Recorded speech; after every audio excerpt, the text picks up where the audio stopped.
Hello friends, welcome to my channel.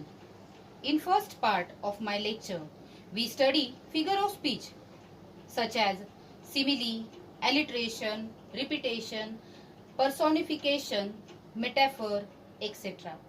Today we are going to study further. Our next figure of speech is apostrophe. Now, what is apostrophe? When in a sentence a direct address is made to the dead person, lifeless objects, plants, animals, absent person, God, it is the use of apostrophe.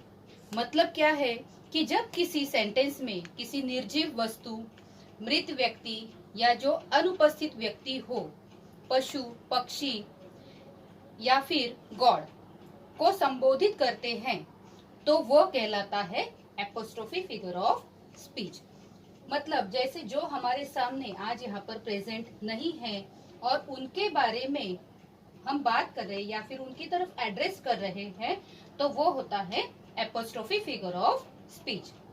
Now see the example, O captain, my captain, a fearful trip is done.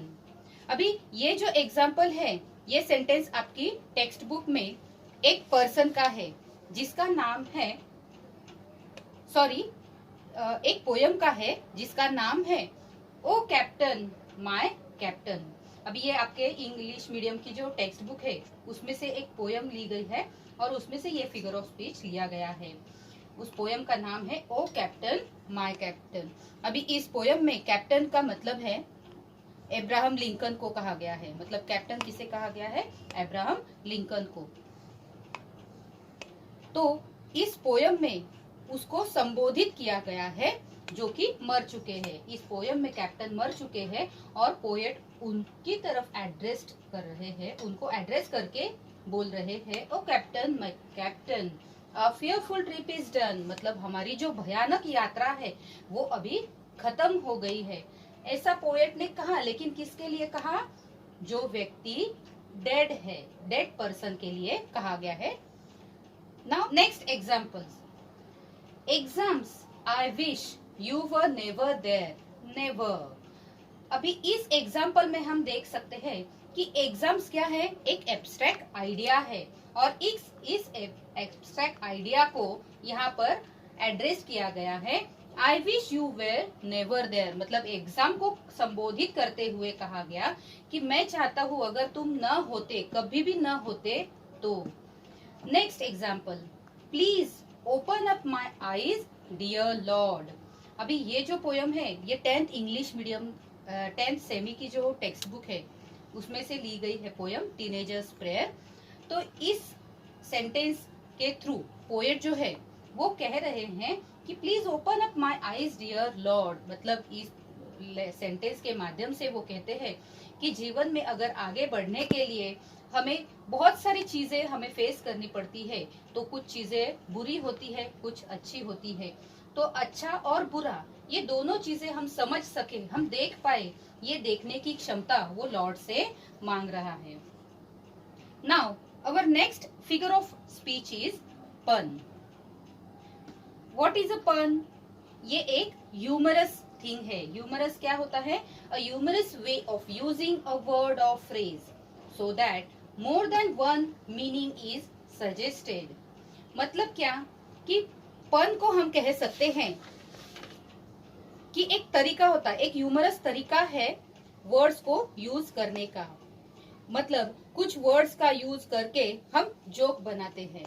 Joke मतलब यहाँ पर आपको कोई story नहीं बताई जाएगी बल्कि एक ही वर्ड का डबल मीनिंग होगा और डबल मीनिंग के साथ अगर कोई बात कही जाएगी तो वो होगा पन। समझ में आया? तो यहाँ पर पन हम कह सकते हैं कि एक तरीका जिसमें कि कोई भी वर्ड दो मीनिंग के साथ बताया जाता है और वो भी ह्यूमरस तरीके से। आइए इसे हम एग्जाम्पल के थ्रू समझ लेते हैं। A happy life depends on a liver. क्या बोला? A happy life depends on a liver. अभी इस सेंटेंस में हम देख सकते हैं कि यहाँ पर लीवर ये जो वर्ड है इसके दो मीनिंग है। मतलब now in this sentence word liver can refer to the bodily organ. इसे क्या कहा जाता है, एक बॉडीली ऑर्गन भी है। और a simply person who lives, a person who live is called as a liver. मतलब इसके दो मीनिंग निकलते, एक बॉडीली ऑर्गन है और एक जो पर्सन एग्जिस्ट करता है, जो जी रहा है, उसके लिए ये लीवर वर्ड यूज हुआ है। मतलब ये क्या हुआ, पन का एग्जाम्पल हुआ। समझ में आया? Now next is I have many fans. अभी इस सेंटेंस में देखो फैंस इस वर्ड के दो मीनिंग्स निकलते हैं। अभी ये फैंस का मतलब क्या होता है, एडमायरर, मतलब कि प्रशंसक, जिसके जो हमारी प्रशंसा करता है उसे हम क्या कहते हैं, प्रशंसक। जैसे कि प्लेयर्स, स्टार्स, सिंगर्स के फैंस होते हैं, तो वही एक तरह का फैन हुआ। और दूसरा मीनिंग है एन इलेक्ट्रिक फैन। तो इस तरह से ये पन का एग्जाम्पल हुआ। क्यों? क्योंकि इन वर्ड्स के जैसे लीवर, फैंस, इन दोनों वर्ड्स के डबल मीनिंग्स आए और जिन्होंने ह्यूमर क्रिएट किया, इसीलिए ये कौन सा फिगर ऑफ स्पीच आया, pun. Now our next figure of speech is inversion. Now do you know what is the meaning of inversion? Inversion को हम कह सकते हैं in reverse order. Now first we will look at the definition. When in sentence words are not in correct prose order, it is the use of inversion. अभी देखो इसमें definition में उन्होंने क्या बताया है कि कोई भी सेंटेंस में अगर उनके वर्ड्स होते हैं वो करेक्ट ऑर्डर में नहीं होते, When in sentence words are not in correct prose order, मतलब क्या कि कोई भी सेंटेंस में अगर वर्ड्स एक करेक्ट ऑर्डर में नहीं होते, रिवर्स ऑर्डर में होते हैं, आगे पीछे होते हैं, तो वह इन्वर्जन का एग्जाम्पल कहा जाता है। अभी हम एक एग्जाम्पल के थ्रू इसे समझेंगे। द स्नो ले सॉफ्ट एंड थिक। अभी ये क्या हुआ कि एक सीधा वाक्य है जिसमें क्या किया गया है, करेक्ट प्रोज ऑर्डर में वो लिखा गया है। तो ये इतना प्रभावी नहीं है, इतना इफेक्टिव नहीं लगता। अगर हम इस लाइंस के वर्ड्स को इन्वर्स कर दे, जैसे soft and thick the snow ले, तो देखो दोनों में डिफरेंस कितना आ रहा है। द स्नो ले सॉफ्ट एंड थिक, ये लाइन एकदम सीधी सादी लग रही है, लेकिन जब हम इसका वर्ड का ऑर्डर बदल देते हैं तो soft and thick the snow ले, तो अभी यहाँ पर क्या हुआ, उसे एक पोएटिक इफेक्ट आ गया, उसे एक पोएटिक इफेक्ट मिला। तो ये है इन्वर्जन का कमाल। अभी इसमें ये इन्वर्जन क्यों यूज किया जाता है, तो पोयम को एक बेटर पोएटिक इफेक्ट देने के लिए पोएट क्या करता है, इस इन्वर्जन फिगर ऑफ स्पीच का यूज करता है। अभी नेक्स्ट एग्जाम्पल हमारा है a little longer stay in side. अभी इसका करेक्ट ऑर्डर जो है वो क्या है, stay in side a little longer. अभी ये हो गया उसका करेक्ट ऑर्डर। तो इसके इस तरह से इन्वर्जन फिगर ऑफ स्पीच क्या हुआ कि जिसमें करेक्ट प्रोज ऑर्डर में वर्ड्स नहीं होते, उसे इन्वर्जन कहा जाता है। In simple language we can say it reverse, मतलब जो चीज रिवर्स में दी जाती है तो उसे क्या कहा जाता है, inversion figure of speech. Our next figure of speech is onomatopoeia. What is the meaning of onomatopoeia? The meaning of onomatopoeia is the sound expressed through a word. मतलब क्या, तो इसे हम साउंड इंडिकेटर भी कह सकते हैं, मतलब ध्वनि सूचक। जैसे हमिंग, बजिंग, म्यूइंग, बाकिंग, ये जो वर्ड है ये क्या करते हैं, साउंड एक्सप्रेस करते हैं। ये साउंड है और इन्हें वर्ड के थ्रू एक्सप्रेस किया जाता है। वैसे तो ये बहुत ही आसान फिगर ऑफ स्पीच है, इसके हम कुछ और एग्जाम्पल देखते हैं। अभी देखो जैसे मैंने बोला कि ओनोमैटोपोइया क्या है, कि sound expressed through a word. तो देखो the leaves are rustling due to wind. अभी इस एग्जाम्पल में मैंने अंडरलाइन किया हुआ है रस्टलिंग को। अब ये रस्टलिंग क्या वर्ड क्या इंडिकेट करता है, लीव्स का साउंड, जिस तरह से आवाज होती है लीव्स के हिलने की, तो उसे हम क्या कहते हैं, रस्टलिंग। तो ये जो रस्टलिंग है ये क्या है, एक साउंड है। The word rustling indicates the sound.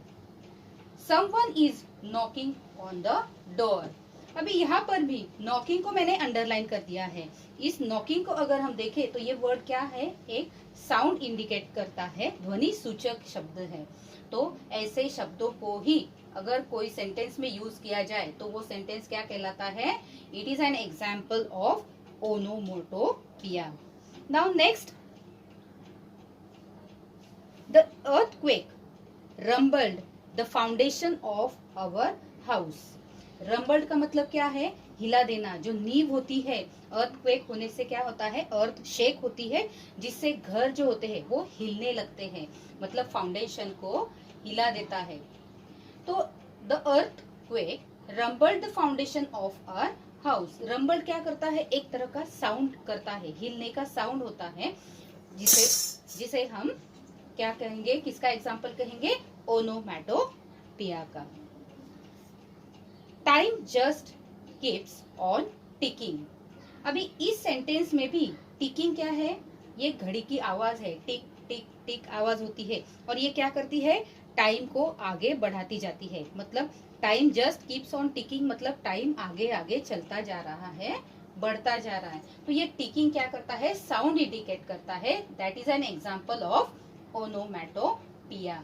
अभी देखो मैंने क्या बताया ओनोमैटोपिया के बारे में, सिर्फ इतना ध्यान में रखना है कि जो वर्ड्स साउंड इंडिकेट करते हैं, जिन वर्ड से साउंड एक्सप्रेस किया जाता है, उसको हम क्या कहेंगे, onomatopoeia. Now our next figure of speech is antithesis. अभी ये एंटीथेसिस क्या है, when two opposite ideas or words are used in sentence for a contrasting effect, then it is antithesis। अभी देखो यहाँ पर अगर इस वर्ड को हम ब्रेक कर दे, एंटी, तो यहाँ पर एंटी का मीनिंग क्या होता है, ऑपोजिट, और थीसिस का मीनिंग क्या होता है, थीसिस का मीनिंग है आइडिया या फिर short statement. Thesis means an idea और a short statements.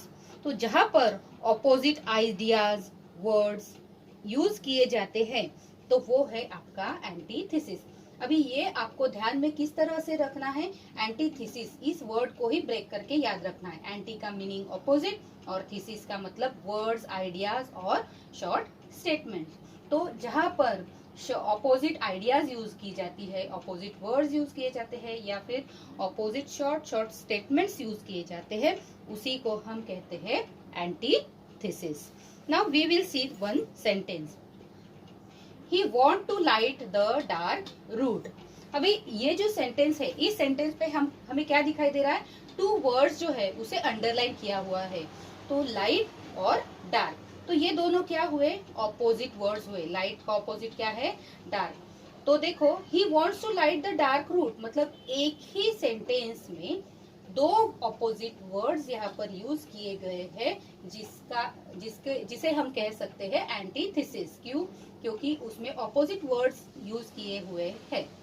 Now next is many are called but few are chosen. अभी इस सेंटेंस में क्या हुआ, मेनी और फ्यू, ये दोनों ऑपोजिट वर्ड यूज किए हुए हैं। इसका मीनिंग क्या हुआ है कि देखो, मतलब बहुतों को बुलाया पर कुछ ही लोगों को चुना। बहुत और थोड़े, मेनी एंड फ्यू, ये दो वर्ड्स जो है ये ऑपोजिट वर्ड्स है, इसीलिए ये क्या कहलाएंगे, antithesis. It may be near when it seems far. अभी इस सेंटेंस में भी नियर और फार ये दोनों क्या है, ऑपोजिट वर्ड्स यूज किए हुए हैं। अभी देखो, मैं आपको एक बात बताना चाहती हूँ। पता है, रात को मैं छत पर गई और मैंने चांद को देखा और उसके साथ बहुत सारी बातें की। उसके बाद दूसरा एक इंसिडेंट क्या हुआ कि मेरे घर के सामने एक छोटा बच्चा रहता है, वो इतना रोया कि उसके आंखों से एक बाल्टी भर आंसू बहे। ये ज्यादा हो रहा है ना? हाँ, तो जब ये ज्यादा हो तो समझ लेना कि ये हाइपरबोल है। हाइपरबोले मतलब क्या, इसका मीनिंग आपको मालूम है? तो हाइपर मीन्स एक्सेस, कुछ ज्यादा होना, किसी चीज को बढ़ा चढ़ाकर बोलना, उसे कहते हैं hyperbole. We will look at the definition now. In this figure of speech, things are represented as greater or less, better or worse than they actually are. मतलब क्या कि इस फिगर ऑफ स्पीच में कुछ चीजें ऐसी दिखाई जाती है, ऐसी रिप्रेजेंट की जाती है कि जो बड़ी है तो बहुत ही बड़ी दिखाई जाती है, और छोटी है तो बहुत ही छोटी दिखाई जाती है, अच्छी है तो बहुत अच्छी दिखाई जाती है, और अगर बुरी है तो बहुत ही बुरी। मतलब क्या कि उस चीज की अतिशयोक्ति की जाती है, उसे बढ़ा चढ़ा कर बताया जाता है। अभी देखो एक एग्जाम्पल हम लेते हैं। आपका 10th स्टैंडर्ड की इंग्लिश मीडियम की जो बुक है उसमें एक पोयम है द ट्विंस।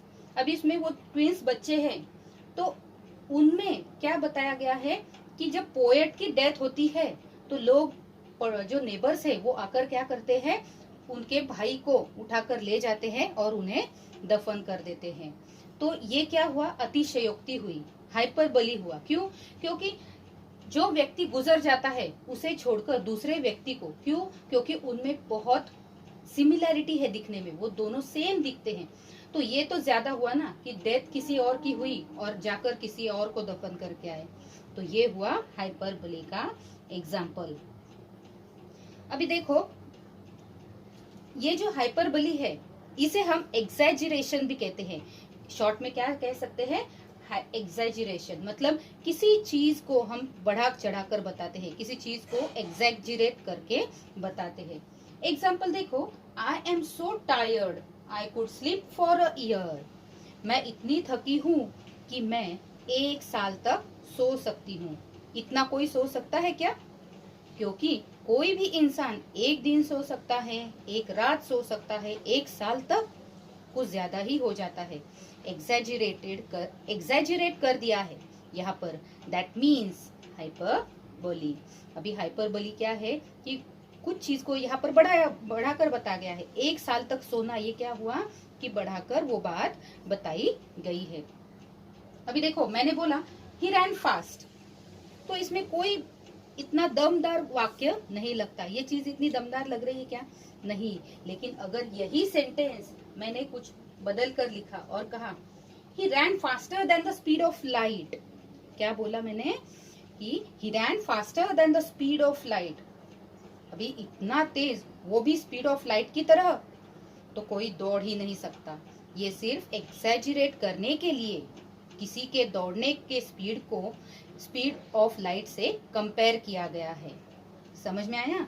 तो आज हम यहाँ पर इतने ही फिगर ऑफ स्पीच कंप्लीट करते हैं।